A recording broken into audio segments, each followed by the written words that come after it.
Welcome to question hour. Hyderabad లో, విశాఖలో, తిరుపతిలో ఇంటి ముందు చిన్న బోర్డు పెట్టిన కార్పొరేషన్ వాళ్ళు నానా యాగి చేస్తారు. పైసలిస్తే మాత్రం పెంట్ హౌస్ కట్టుకోవచ్చు. ఇది ఏ మాత్రం చిన్న విషయం కాదు. ఢిల్లీలో ఏకంగా బడా హోటల్ నిర్మించేశారు. పరిమితికి మించి 4 రేట్లు ఎక్కువగా అతిథులను దించి ఏర్పాట్లు చేశారు. 6 గదులకు అనుమతి తీసుకుని ఏకంగా 25 గదులు నిర్మించేశారు. దేశ రాష్ట్రపతి, ప్రధాని, పెద్ద పెద్ద ఆఫీసర్స్ ఉంటారక్కడ. కానీ అనుమతులు లేని సౌధం వెలిసింది.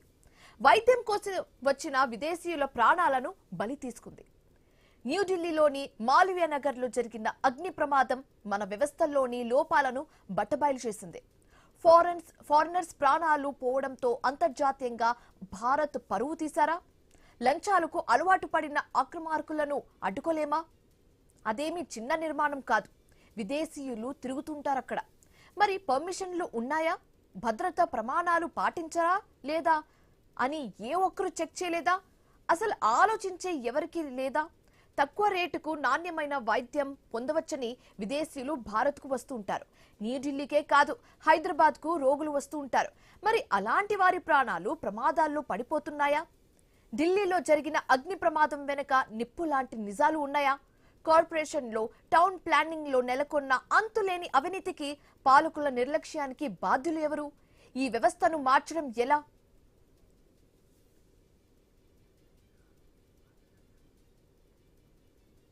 ఇక ఇదే అంశానికి సంబంధించి కంప్లీట్ డీటెయిల్స్ మా కొలీగ్ ఆశా న్యూస్ రూమ్ నుంచి అందిస్తారు. Over to you Asha. Thank you Shivani. Yes, మీరు చెప్పిన విధంగా మనం ఇక్కడ ఏదైనా చిన్న హోర్డింగ్ పెట్టుకున్నా, ఏదైనా ఉన్నా మనకి పర్మిషన్ కావాలి. లేదనుకుంటే కనుక లంచాలు ముట్టు చెప్పాలి, అప్పుడు కనుక పర్మిషన్స్ వస్తాయి. పెంట్ హౌస్ వేసుకున్నారు, ఎందుకు పర్మిషన్ లేకుండా చేసుకున్నారు? లేదంటే బిల్డింగ్ కాస్త ముందుకు కట్టారు, ఎక్కడ పర్మిషన్స్ లేకుండా చేశారు, మేము కూల్ చేస్తామంటే ముందుకు వస్తారు. కానీ ఇవన్నీ కూడా మనకి పెద్ద పెద్ద కనిపిస్తాయి ఇక్కడ చూస్తే. ఢిల్లీ ఇష్యూ మనం చూసుకుంటే కనుక ఇవన్నీ చాలా చిన్న చిన్న ఇష్యూస్ కింద మనకు కనిపిస్తాయి. ఎందుకంటే నిన్న ఢిల్లీలో జరిగినటువంటి ప్రమాదంలో అక్కడ సందు చిన్న గల్లీ, ఆ గల్లీలో ఒక బిల్డింగ్ లో కేవలం 100 గజాలు ఉన్నటువంటి ఒక స్థలంలో 22 గదులు. అక్కడ పర్మిషన్ తీసుకుంది కేవలం 6 గదులకు మాత్రమే. 6 గదులు ఎక్కడ, 22 గదులు ఎక్కడ? 3 రెట్ల కన్నా ఎక్కువ, దాదాపు 4 రెట్లకి సమానంగా అక్కడ గదులు నిర్మించారు. ఆ గదుల విస్తరణ ఎంత ఉందో తెలుసా?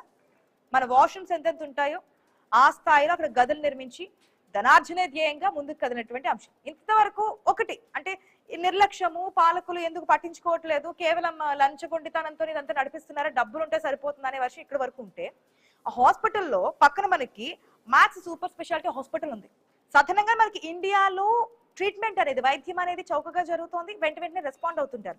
విదేశాల్లో మనకి ఇదే ట్రీట్మెంట్ జరగాలంటే చాలా ఖర్చుతో కూడుకున్న పని, వెంటనే రెస్పాన్స్ ఉంటుంది అనమాట ఒక్క ట్రీట్మెంట్ కి. సాధారణంగా చిన్న చిన్న జలుబు, దగ్గు, జ్వరం ఇట్లాంటి విషయాలు కూడా డాక్టర్ దగ్గరికి వెళ్ళాలంటే చాలా ఎక్స్పెన్సివ్. దట్ డాక్టర్ని కలవడం కూడా చాలా టైం టేకింగ్ పని అనమాట. సో అదంతా కాకుండా చాలా మంది విదేశీయులు కూడా ఇండియాకి వచ్చి ట్రీట్మెంట్ తీసుకుంటూ ఉంటారు. అట్లా పక్కనే మ్యాక్స్ సూపర్ స్పెషాలిటీ హాస్పిటల్ ఉంది కాబట్టి హాస్పిటల్ నుంచి ఈ ట్రీట్మెంట్కి వచ్చినటువంటి బాధితులు ఎవరైతే ఉన్నారో వీరందరూ కూడా పేషెంట్స్ కావచ్చు, పేషెంట్స్ తరపున బంధువులు కావచ్చు, ఈ నియర్ బై హోటల్లో స్టే చేస్తుంటారు. దీన్నే అలుసుగా చేసుకొని 6 గదులకు ఉన్నటువంటి పర్మిషన్ ని ఏకంగా 22 గదులు నిర్మించారు. అది ఎంతవరకు సమంజసం? ఎందుకు పట్టించుకోలేదు? ఇంకొక పాయింట్, ఓకే 22 గదులు నిర్మించారు, ఎగ్జిట్స్ ఏమన్నా ఉన్నాయా? ఒక్కటే దారిని వెళ్ళాలి, ఒక్కటే దారిని రావాలి. ఏదైనా జరిగితే ఫైర్ సేఫ్టీ సంబంధించిన ఎన్ఓసి కూడా తీసుకోలేదు అనేది తెలుస్తుంది. ఆ యజమాని మీద ఎఫ్ఐఆర్ నమోదు చేశారు, అది పక్కన పెడితే అసలు ప్రాణాలు పోయిన ఎఫ్ఐఆర్ నమోదు చేసే అవకాశం ఏంటి? అండ్ దట్టు ప్రాణాలు పోయిన నష్టపరిహారం ఇచ్చినా ప్రాణానికి తిరిగి రాదా? కుటుంబానికి ఏ విధంగా పెద్ద దిక్కు కావచ్చు, కుటుంబానికి జరిగిన నష్టాన్ని కావచ్చు తిరిగి తీసుకొచ్చే ఆస్కారం ఉండదు. ప్రమాదం జరగక ముందే మేల్కొనాలి. అది ఎప్పుడు జరుగుతోంది? ఈ ప్రమాదమే కాదు, ఏ ప్రమాదం జరిగినా ఇదే మొదటి నుంచి చెప్తుంది ఐ న్యూస్. ప్రమాదం జరిగినంత మారడం కాదు, ముందుగానే అధికారులు మేల్కొని ఉంటే ఈ ప్రమాదం జరగకుండా ఉండేది కదా. దట్టు ఫారినర్స్ ఉన్నారు. మన దేశం గురించి, టూరిజం గురించి, టూరిజం హబ్ గురించి ఇంత స్థాయిలో మనం ప్రచారం చేసుకుంటూ మన దేశం ఏ స్థాయిలో ఉంది అంటూ ప్రపంచ దేశాలు మనం చూపిస్తున్నటువంటి తరుణంలో, విదేశీయులు వచ్చి తీసుకున్నటువంటి తరుణంలో, హాస్పిటల్ ట్రీట్మెంట్కి వచ్చినటువంటి ఆఫ్రికన్లు స్టే చేస్తున్నటువంటి ఒక రెస్టారెంట్ లో ఈ విధంగా అగ్ని ప్రమాదం జరగడం, 21 మంది చనిపోవడం, దాంట్లో ఆఫ్రికన్స్ ఎక్కువ మంది ఉన్నారు, దాదాపుగా 17 మంది ఆఫ్రికన్స్ ఉన్నట్టుగా తెలుస్తోంది. ఇప్పుడు ఏంటి, దేశ భద్రతకు సంబంధించి, దేశంలో ఉన్నటువంటి ఇటువంటి ఫెయిల్యూర్ సంబంధించి ఏ విధంగా మనం పక్క దేశాల్లో మాట్లాడతాం? ఇది కూడా ఒక సమస్య కదా. ఇక్కడ జరిగింది మన గల్లీల్లోనూ అయితే మన రాష్ట్రంలో అయితే ఇక్కడ వాళ్ళే ఉంటారు కాబట్టి ఎందుకు జరిగింది ఏంటి, ఇక్కడ కూడా జరిగినటువంటి అగ్ని ప్రమాదాలు తప్పకుండా ప్రభుత్వాన్ని క్వశ్చన్ చేస్తాం. ఎందుకు యాక్షన్ తీసుకోవట్లేదు, ఎందుకు చెక్ చేయట్లేదు, ఎందుకు పర్మిషన్స్ వస్తున్నాయి, పర్మిషన్స్ ఎక్కడి నుంచి ఇస్తున్నారు? మొన్న మనం చూసాం నాంపల్లిలో జరిగినటువంటి అగ్ని ప్రమాదానికి సంబంధించి కూడా సెల్లార్లో జరిగినటువంటి అగ్ని ప్రమాదం ఒక్కసారిగా వ్యాపించింది, అక్కడ బయటికి రావడానికి ఆప్షన్ లేదు. సేమ్ ఇదే సిచ్యువేషన్, సెల్లార్లో ఉన్నటువంటి రెస్టారెంట్ లో మంటలు వ్యాపించాయి, అత్యంతస్తుల భవనానికి ఒకసారి విజృంభించాయి. మనం విజువల్స్ చూస్తున్న ఏ స్థాయిలో అక్కడ దాడి అంటే అగ్ని ప్రమాదం జరిగిందనేది. ఎక్కడ నిర్లక్ష్యం, ఎవరు బాధ్యులు? ఇప్పుడు పోయినటువంటి ప్రాణాలకు కారణం ఎవరు చెప్తారు? ఎవరు బాధ్యులుగా ఉంటారు? ఆఫ్రికన్స్ కి ఆ దేశంలో మన దేశానికి సంబంధించి ఏ విధంగా మాట్లాడుతుంటారు, వారందరికీ సమాధానం చెప్పడానికి ఆస్కారం ఉంటుందా? మాట్లాడదాం. మనతో పాటు డిబేట్ లో పార్టిసిపేట్ చేస్తున్నారు మధుసూదన్ రావు గారు, విశ్లేషకులు. నమస్తే సార్. మధుసూదన్ రావు గారు, ఏ విధంగా చూడొచ్చు ఇక్కడ రెండు? ఒకటి నిర్లక్ష్యం కనిపిస్తోంది, మరొకటి లంచగొండితనం కనిపిస్తోంది. పర్మిషన్స్ అసలు 6 గదులకే పర్మిషన్ ఉన్నప్పుడు 22 గదులను అక్కడ నిర్మిస్తున్నప్పుడు కనీసం చెక్ చేసుకోరా? అంటే ఇప్పుడు గవర్నమెంట్ ఎప్పుడు గవర్నమెంట్ అది పక్కన పెడితే, అది ఏ గవర్నమెంట్ లో ఉన్నా ప్రభుత్వం అంటే పార్టీలు మారుతుంటాయి, ప్రభుత్వ అధికారులు అక్కడే ఉంటారుగా. ఆ ప్రభుత్వం అధికారులు తీసుకోవాల్సిన చర్యలు తీసుకుంటే ఇప్పుడు ఈ స్థాయిలో అగ్ని ప్రమాదాలకు సంబంధించి కావచ్చు, లేదంటే కనుక జరిగినటువంటి దాడికి సంబంధించి పోయిన ప్రాణాల గురించి మాట్లాడుకోకుండా ఉండేవాళ్ళనేమో. ఎక్కడ జరుగుతుంది నిర్లక్ష్యం అనుకోవచ్చు? ఈ ప్రమాదానికి సంబంధించి మీరేమంటారు? తప్పకుండా ఇది చాలా బాధాకరమైనటువంటి సంఘటన, దుర్ఘటన. ఇది పాపం విదేశాల్లో ఉన్నటువంటి వాళ్ళు ఢిల్లీకి వస్తే మంచి వైద్యం దొరుకుతుంది, ఆరోగ్యం కుదుట పడుతుంది ఆలోచనతో వచ్చిన తుర్కియా దేశస్తులు ఈ దేశం మీద, ఈ వైద్యం మీద నమ్మకంతో ఇంత దూరం వచ్చిన తర్వాత వాళ్ళు అగ్ని ప్రమాదంలో ఆహుతి అవ్వడం చాలా బాధాకరమైన అంశం, విషాదకరమైంది. దురదృష్టం ఏంటంటే చట్టాలు ఉన్నవి, బిల్డింగ్ రూల్స్ ఉన్నవి, కానీ ఇంప్లిమెంట్ చేసేటువంటి విధానంలో లోపభూయిష్టమైనటువంటి విధానాలు అవలంబిస్తుంది. కారణం పాలకులు. ఈ అధికారులను కూడా తప్పు పట్టవచ్చు, కానీ అధికారులు తప్పు చేయడానికి ప్రధానమైనటువంటి కారణం అవినీతి. ఈ ప్రమాదాలన్నీ కూడా మనం కొని తెచ్చుకున్నట్టుగా అవుతా ఉన్నాయి. కారణం బిల్డింగ్ కి సంబంధించినటువంటి బిల్డింగ్ రూల్స్ అన్ని కూడా క్లియర్ గా చెప్తా ఉంటాయి. దానికి డీవియేషన్స్ ఉన్నా, ఒకవేళ వాళ్ళు ఇచ్చిన ప్లాట్ అనుమతుల ప్రకారంగా బిల్డింగ్ కట్టకపోయినా కూడా కూలగొట్టాలని చెప్పి క్లియర్ గా మున్సిపల్ రూల్స్, కార్పొరేషన్ రూల్స్, ఈ గ్రామ పంచాయతీ రూల్స్ అన్ని కూడా క్లియర్ గా చెప్తా ఉన్నాయి. కానీ ఎక్కడ కూడా ఇవాళ మన హైదరాబాద్ చూసినా, ఇవాళ ఢిల్లీ చూసినా, ఎక్కడ చూసినా కూడా ఈ పెరుగుతున్న జనాభాకు అనుగుణంగా ఆ బిల్డింగ్ల నిర్మాణాలు, డిజైన్లలో ఉన్నటువంటి లోపాలు ఇవన్నీ కూడా ఇవాళ ఈ ప్రమాదాలకు గురి చేస్తున్నట్టు ఈ సందర్భం. మొన్న కూడా మన హైదరాబాద్ లో గుల్జార్ హౌస్ దగ్గర కూడా జరిగిన ప్రమాదంలో 17 మంది చనిపోయారు, దాంట్లో చిన్న పిల్లలు కూడా చనిపోయినటువంటి దుర్ఘటన జరిగింది. ఇది కొత్త కాదు, ఇది దీంతో లాస్ట్ కూడా కాదు. కారణం ఏంటంటే ఈ బిల్డింగ్లు కడుతున్నటువంటి సందర్భంలో అక్కడ పనిచేస్తున్నటువంటి అధికారులు ఎవరైతే ఉన్నారో ఆ అధికారులు ఈ బిల్డింగ్ కన్స్ట్రక్షన్ జరుగుతున్నప్పుడు తీసుకున్నటువంటి చర్యల లోపభూయిష్టంగా ఉన్నాయి కాబట్టి, అంటే అవినీతికి, అక్రమ మార్గాలకు వాళ్ళు దారి తీసి ఆ బిల్డింగ్ రూల్స్ పట్టించుకోకపోవడం వల్ల ఈ ప్రమాదాలు జరుగుతున్నాయి. అప్పుడు ఏం చేయాలి? ఈ చట్టాలు ఏవైతే ఉన్నాయో కఠినమైనటువంటి చట్టాలు ఇంప్లిమెంట్ చేయాలి.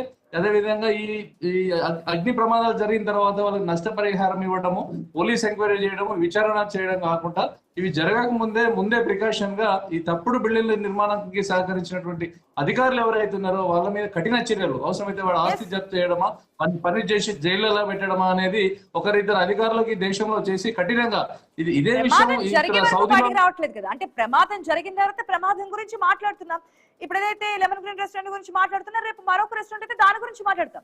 ప్రమాదం జరగక ముందు ఒకసారి చెక్ చేయడము, అసలు అనుమతుల ప్రకారం ఉందా లేదా, ఫైర్ సేఫ్టీ ప్రికాషన్స్ తీసుకున్నారా లేదా, ఏదైతే మనం అనుమతులు ఇచ్చినంత వరకు నిర్మించారా లేదా, ఈ గైడ్ లైన్స్ ఎంత వరకు పాటిస్తున్నారు, టెర్రస్ పైకి వెళ్ళడానికి కూడా అవకాశం లేకుండా తాళం వేసిందంట. సో వారికి ఎటువంటి ఆప్షన్ లేదు, కిటికీల నుంచి డైరెక్ట్ గా 5 అంతస్తుల భవనం నుంచి దూకి కనీసం ప్రాణాలు కాపాడుకుందాం, కాళ్ళు చేతులు విరిగిపోయినా పర్లేదని చెప్పి పైనుంచి దూకేసినటువంటి విజువల్స్ కూడా మనం క్లియర్ గా స్క్రీన్ లో చూస్తున్నాం. ఇటువంటి దారుణటువంటి ఘటనలు జరుగుతున్నప్పుడు అధికారుల్లో మార్పు రావాలి, గవర్నమెంట్ కూడా కఠిన చర్యలు తీసుకోవాలి కదా. ఇదేదో మళ్ళీ చెప్తున్నాను నేను, ఏ రాష్ట్రంలో జరిగినా, రాష్ట్రంలో ఏ ప్లేస్ లో జరిగినా, ఏ రాష్ట్రంలో జరిగినా తప్పే.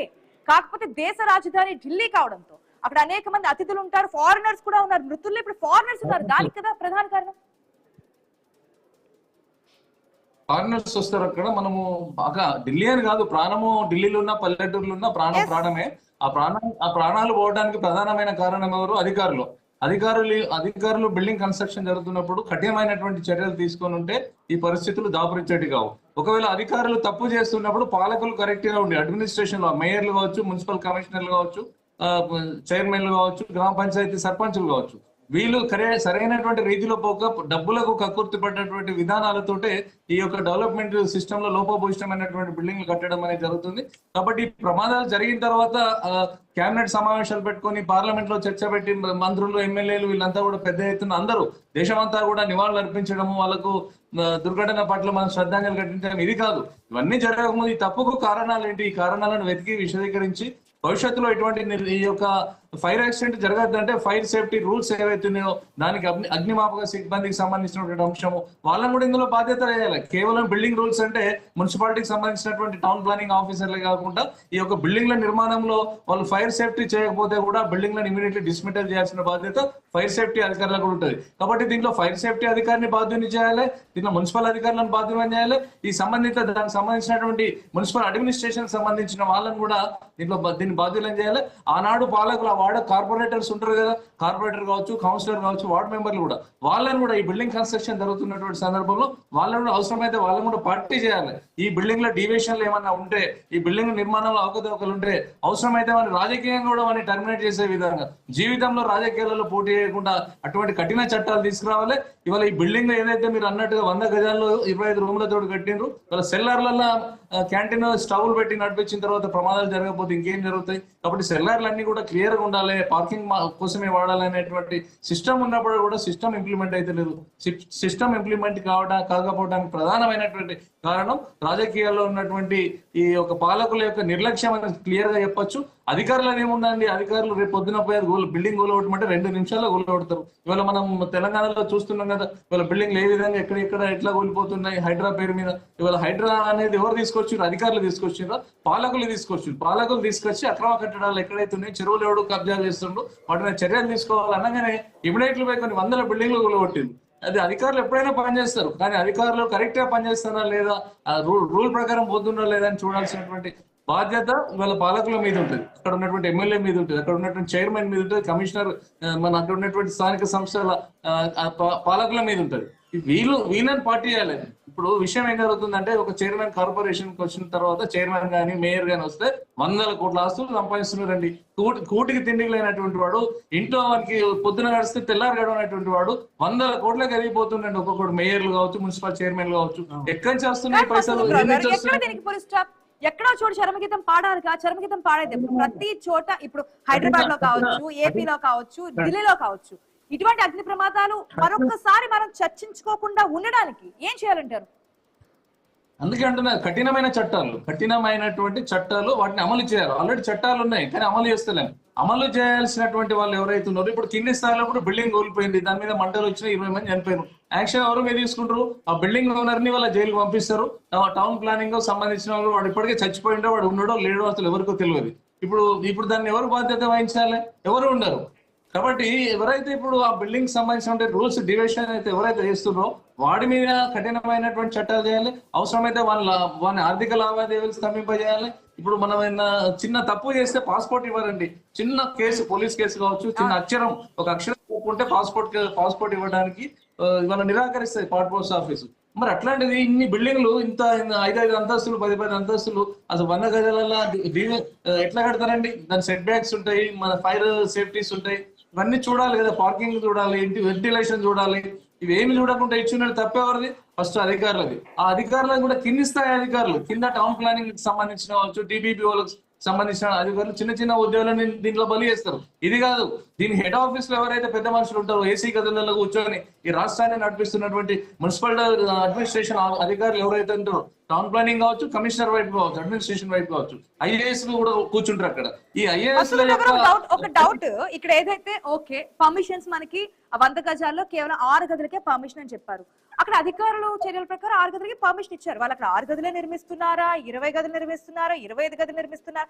ఆఫ్టర్ బిల్డింగ్ కంప్లీట్ అయిపోయినా ఒకసారి చెక్ చేసి అవునా కాదని చెప్పి ఫుల్ ఫ్లెజ్డ్ గా దానికి పర్మిషన్ ఇచ్చే ఛాన్సెస్ ఉండవా? అప్పుడే చెక్ చేసుకోవాలిగా. తప్పకుండా ఎవరైతే పర్మిషన్ ఇచ్చిండో, పర్మిషన్ ఇచ్చినతనే మళ్ళీ నువ్వు బిల్డింగ్ పెంచి కట్టుకో అని చెప్పి మళ్ళీ వాడే అంటాడు. ఆ పర్మిషన్ ఇచ్చి 5 రూమ్లకు పర్మిషన్ ఇచ్చినోడు నేను ఇంకో 10 రూమ్లు వేసుకుంటా పైన అంటే, వేసుకోరా బాబు నీకు ఏం కావాలి అని చెప్పి పైసలు తీసుకొని మరీ వేయిస్తుడు.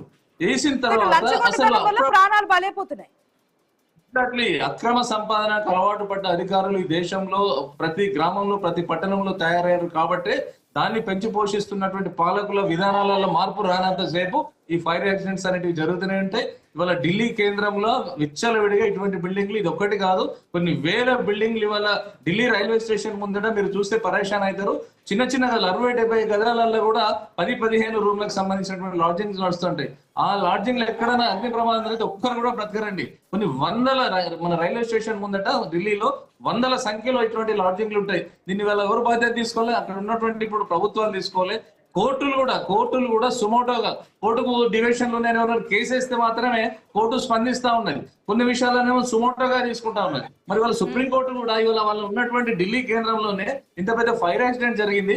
అది కూడా భారతీయులు కాదు, దాదాపుగా 10 మంది బయట విదేశాలకు సంబంధించినటువంటి వ్యక్తులు. మరి విదేశాలకు సంబంధించిన వ్యక్తుల వాళ్ళ బాధ్యత, వాళ్ళకి రక్షణ కల్పించాల్సిన బాధ్యత ఈ దేశంకి, ఈ ప్రభుత్వానికి ఉన్నటువంటి సందర్భం. ట్రీట్మెంట్ చేసుకుంటున్నారంటే మన దేశంలో ఉంటే సేఫ్ గా ఉంటాము అని చెప్పి ఒక నమ్మకం, ట్రీట్మెంట్ చేసుకుని సేఫ్ గా వెళ్తామని చెప్పి ఒక నమ్మకంతో వచ్చినటువంటి ఫారినర్స్ వారు. అటువంటి ఫారినర్స్ విషయంలో కూడా అంటే ఇప్పుడు పక్క దేశాల్లో మన దేశం యొక్క పరిస్థితి ఏంటని ఒక క్వశ్చన్ వస్తుందిగా. ఈ భద్రత సంబంధించి కావచ్చు, ఫైర్ సేఫ్టీకి సంబంధించి కావచ్చు, ఈ లంచగొండితనానికి సంబంధించి కావచ్చు, ఇప్పుడు పక్క దేశాలు చర్చించుకోవడానికి ఆస్కారం వచ్చినట్టు అనిపించిందిగా. మీ లంచగొండితనం ఈ దేశానికి పరిమితం అవ్వకుండా మన దేశం యొక్క పరువు ప్రతిష్టలను పక్క దేశాలకు పరంగా పెడుతున్నటువంటి పరిస్థితులు కనిపిస్తున్నాయి. ఎవరు బాధ్యులు, ఎవరు కారు? వాస్తవం ఇప్పుడు హైదరాబాద్ లో మనం సచివాలయం కూలగొట్టినాం, అద్భుతమైనటువంటి అసెంబ్లీ కట్టినాం. మరి గుల్జార్ హౌస్ లో మొన్న కాలిపోయింది. అక్కడ గుల్జార్ హౌస్ కాలిపోయి 17 మంది చనిపోయారు. మొన్న పాషం మైలారం దగ్గర కూడా 40 మంది బ్లాస్టింగ్ లో చనిపోయారు. ఎందుకు చనిపోతా ఉన్నారు? మరి ఇవేమో అద్భుతమైన భవనాలు, హైదరాబాద్ మొత్తం ప్రపంచానికి ఆదర్శం అని అంటున్నాం. అట్లనే ఢిల్లీలో కూడా కొత్త పార్లమెంట్ భవనం కట్టుకున్నాం. మనం అద్భుతంగా ప్రపంచ దేశాల ముందు చూపించగలుగుతున్నాం. కానీ మరి వాళ్ళ జరిగినటువంటి ఇన్సిడెంట్స్ లో మనం ప్రపంచ దేశాలకు ఏం మెసేజ్ అవుతున్నాం? ఈ దేశం ఇంకా బీదరికంలో ఉన్నది, ఇక్కడ రూల్స్ ఏవి కూడా, రెగ్యులేషన్స్ ఏవి కూడా నడవయి, అక్కడ పోయినా కూడా మనం మళ్ళీ తిరిగి వస్తామో లేదా అనేటువంటి అభద్రతాభావం ఇవాళ ఫారినర్స్ లో వచ్చేటువంటి అవకాశం ఉన్నది. అంటే కేవలం ఈ యొక్క చిన్న చిన్న బిల్డింగ్లో జరిగిన చాలా పెద్ద బిల్డింగ్లలో కూడా అగ్ని ప్రమాదాలు జరుగుతున్నాయి. కారణం ఏంది? ఫైర్ సేఫ్టీకి సంబంధించినటువంటి కావచ్చు, ఈ బిల్డింగ్ రూల్స్ అండ్ రెగ్యులేషన్స్ లో ఏ బిల్డింగ్ ఎంత ప్లింత్ ఏరియాలో ఎంత పార్కింగ్ ఉండాలి, దానికి ఫైర్ ఇంజన్ తిరిగేటువంటి కెపాసిటీ ఉందా, దానికి వెంటిలేషన్ ఎట్లా ఉన్నది, దాంట్లో కిచెన్లు ఎక్కడ ఉన్నాయి, ఫైర్ ఎలక్ట్రికల్ సంబంధించిన అంశంలో దాని మీద ఏ విధమైనటువంటి సేఫ్టీ మెథడ్స్ తీసుకుంటారు, వీటి దేని మీద కూడా ఇవాళ పట్టి లేనటువంటి అధికార యంత్రాంగం ఉన్నది. ఆ అధికార యంత్రాంగం అంతా కూడా ఇవాళ పాలకులకు తొత్తులుగా మారిండ్రు. ఇవాళ ఒక ఉద్యోగి ఒక మంచి సెంటర్ కు ట్రాన్స్ఫర్ కావాలంటే, మన తెలంగాణకు సంబంధించిన విషయం వస్తే, ఒక మంచి కార్పొరేషన్ కు ఒక ఉద్యోగి రావాలంటే వాడు లంచం ఏంది, మనకు ఆ సీట్ దొరకదు. ఆ లంచం తోటి వచ్చి ఆ సీట్ లో కూర్చున్నాడు, మొత్తం ఇవే పనులు చేస్తాడు. పొద్దున్న లేస్తే ఎక్కడ డివేషన్ అయితే ఈ విధంగా పర్మిషన్ ఇచ్చి ప్రజల ప్రాణాలని చెలగాటమాడుతున్నటువంటి దారుణాలు మనకు కనిపిస్తున్నాయి. ప్రజల ప్రాణాలతో చెలగాటమాడుతున్నది ఎవరో కాదు, మున్సిపల్ అధికారులు, అక్కడ ఉన్నటువంటి పాలకులు. ఆ వాడలో ఇప్పుడు ఏదైతే బిల్డింగ్ ఉన్నదో ఆ బిల్డింగ్ ఉన్నటువంటి ఆ ప్రాంతానికి సంబంధించిన కార్పొరేటర్ ని ఫస్ట్ జైల్లో పెట్టాలి. ఇప్పటికైనా చట్టసభలలో చర్చ పెట్టాలి. ఎక్కడెక్కడైతే డీవియేషన్స్ ఉన్నాయో దాని మీద టోటల్ గా ఇవాళ జనగణన వేసి దేశంలో జనాభా ఎంత ఉన్నదని చెప్పి మనం ఎట్లయితే చేస్తున్నామో, ఇవాళ ఆధార్ కార్డులు ఇచ్చి ప్రతి మనిషిని ఎట్లయితే ఐడెంటిఫై చేస్తున్నామో, అట్లా ఈ దేశంలో ఎక్కడెక్కడైతే ఈ డీవియేషన్స్ ఉన్న బిల్డింగ్లు అన్ని కూడా ఎన్ని ఉన్నాయని చెప్పి తీయడానికి ఎంతసేపు అండి? 10 రోజులలో మొత్తం ఈ దేశానికి సంబంధించినటువంటి ఇల్లీగల్ బిల్డింగ్లు, ఇల్లీగల్ కన్స్ట్రక్షన్ అన్ని కూడా వస్తాయి. దాన్ని నోట్ చేస్తున్నారు. ఎన్ని గజాలు, ఎంత, ఎక్కడ, మనకి శాటిలైట్ ద్వారా ఎక్కడ ఏ ప్లేస్ ఉందని క్లియర్ గా చూస్తున్నటువంటి టెక్నాలజీ వచ్చేసింది. ఎక్కడ అక్రమ కట్టడాలు, దానికి ఉన్నటువంటి ప్లేస్ ఎంత, ఎంతవరకు నిర్మించారు, ఎన్ని అంతస్తుల వరకు పర్మిషన్ ఉంటే ఎన్ని అంతస్తులు ఇచ్చారు, ఇవన్నీ చూసుకొని చేయడానికి పెద్ద సమయం ఏం పట్టదు. కాకపోతే అధికారుల్లో, ప్రభుత్వంలో చరణ వచ్చి చేసినప్పుడు ఇదంతా కూడా సెటరేట్ అవుతుంది. చిత్తశుద్ధి. ఈ దేశం నాది, ఈ పౌరులు నా వాళ్ళు, దీన్ని మంచి సుపరిపాలన అందించాలి, మంచి సేఫ్టీ తోటి బిల్డింగ్ కన్స్ట్రక్షన్ చేయాలనే చిత్తశుద్ధి పాలకుల్లో వచ్చినాడు. వీళ్ళ హైడ్రా అనే ఒక సంస్థ, ఒక రంగనాథ్ అనే ఒక వ్యక్తి హైదరాబాద్ ను గడగడలాడిస్తా ఉన్నాడు. అటువంటి ప్రభుత్వం తెలుసుకొని అన్ని ఊర్లలో దేశమంతా కూడా ఒక నిర్ణయాన్ని తీసుకున్న తర్వాత ఎందుకు ఇంప్లిమెంట్ కాదండి?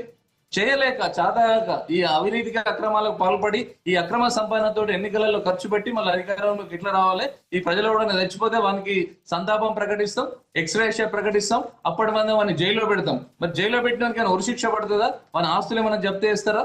అట్లాంటిది ఏముండదు. మళ్ళీ వాడికి బెయిల్ ఇస్తారు, కేసు 20 ఏళ్ళు నడుస్తుంది, తర్వాత నువ్వెవరో నేనెవరో ఆ కేసు ఏందో కూడా తెలియని పరిస్థితి. అమాయకుల ప్రాణాలు గాలిలో కలిసిపోతాయి, ఆ కుటుంబాలు దిక్కులేనటువంటి పరిస్థితుల్లోకి వెళ్ళిపోతాయి. దీని పూర్తి బాధ్యత ఇవాళ జరుగుతున్నటువంటి అగ్ని ప్రమాదాలకి ఎక్కడ అగ్ని ప్రమాదం జరిగినా కూడా బిగ్ బ్రేకింగ్ అవుతుంది మనకి. ఏదైతే AP deputy CM Pawan Kalyan ఈ రోజు కేబినెట్ మీటింగ్ జరుగుతుందని మనకు తెలుసు. అయితే కేబినెట్ మీటింగ్ లో పార్టిసిపేట్ చేసినటువంటి AP deputy CM Pawan Kalyan అస్వస్థతకు గురి కావడం వల్ల కేబినెట్ మీటింగ్ నుంచి అక్కడి నుంచి వెళ్ళిపోయినట్టుగా తెలుస్తోంది.